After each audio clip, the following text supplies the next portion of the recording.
ಹಿಂಗ ಏನ್ ಬ್ಯಾನ್ ಆಗೈತೆ ಓದಕ ಅಂತ ಓದ್ ಇಂಪಾರ್ಟೆಂಟ್ ಕರೆಕ್ಟ್. ಬಟ್ ನಮಗೆ ಇನ್ನೂ ಎಷ್ಟೊಂದು ವಿಷಯಗಳು ಅಂದ್ರೆ ಇವಾಗ ನಾವು 10th ಇದ್ದಾಗ ನಮಗೆ ಗೊತ್ತಿದ್ದು ಎರಡ, ಒಂದು ಸೈನ್ಸ್ ಮಾಡ್ಬೇಕು, ಇಲ್ಲ ಅಂತಂದ್ರೆ ಆರ್ಟ್ಸ್ ಮಾಡ್ಬೇಕು.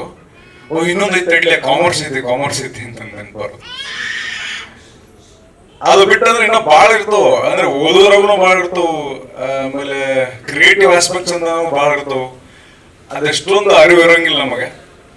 ಬಹುಶಃ ಈ ಸಿನಿಮಾ ನೋಡೋದವ್ರಿಗೆ, ಎಷ್ಟೊಂದು ಪೇರೆಂಟ್ಸ್ಗಳಿಗೆ, ತಂದೆ ತಾಯಂದ್ರಿಗೆ ತಮ್ಮ ಮಕ್ಕಳಲ್ಲಿರುವಂಥ ಒಂದು ಟ್ಯಾಲೆಂಟ್ನ ಗುರುತಿಸುವಂಥ ಒಂದು ಸಂಯಮ ಆಗಲಿ ಅಥವಾ ಆಸಕ್ತಿ ಆಗಲಿ ಬೆಳೀತೈತೆ ಅಂತ ಅನ್ಕೋತೀನಿ. ಆಮೇಲೆ ಬೆಳಿಲಿ ಅಂತ ಆಶಿಸ್ತೀನಿ. ಫಸ್ಟ್ ಸಿನಿಮಾ ಹೋಗ್ತೀನಿ ಅಂದ್ಗಳನ್ನ ಫಸ್ಟ್ ಬೇದಾರು ಜಾಸ್ತಿ ತಲೆಗಡತೇನಲ್ಲ ನಿಂಗೆ ಅಂತಂದು.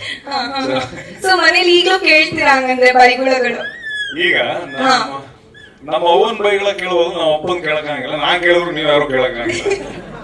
ಸೊ ಇವಾಗ ಹೇಗಿದೆ ನೀವು ಬರ್ತವು? ನೀವ್ ಹೀರೋ ಆದ್ಮೇಲೆ ಹೇಗಿದೆ ಅವ್ರ ರಿಯಾಕ್ಷನ್? ಹೀರೋ ಆದ್ಮೇಲೂ ಇಲ್ಲ, GT ಮಾಲ್ನಾಗ ಫಸ್ಟ್ ಅವರು ನೋಡಿದ್ರು. Okay. GT mall I think screen number 4 or 3 ಗೊತ್ತಿಲ್ಲ. ಪಿಕ್ಚರ್ ಮುಗಿದ್ಮೇಲೆ ಕಾಲ್ ಮಾಡಿದ್ರು. ನಮ್ಮ ತಂಗಿ ಮಾತಾಡಿದ್ಲು, ನಮ್ಮಪ್ಪ ಮಾತಾಡಿದ್ರು, ಭಾರಿ ಮಾಡಿರಲಿ ಪಿಕ್ಚರ್.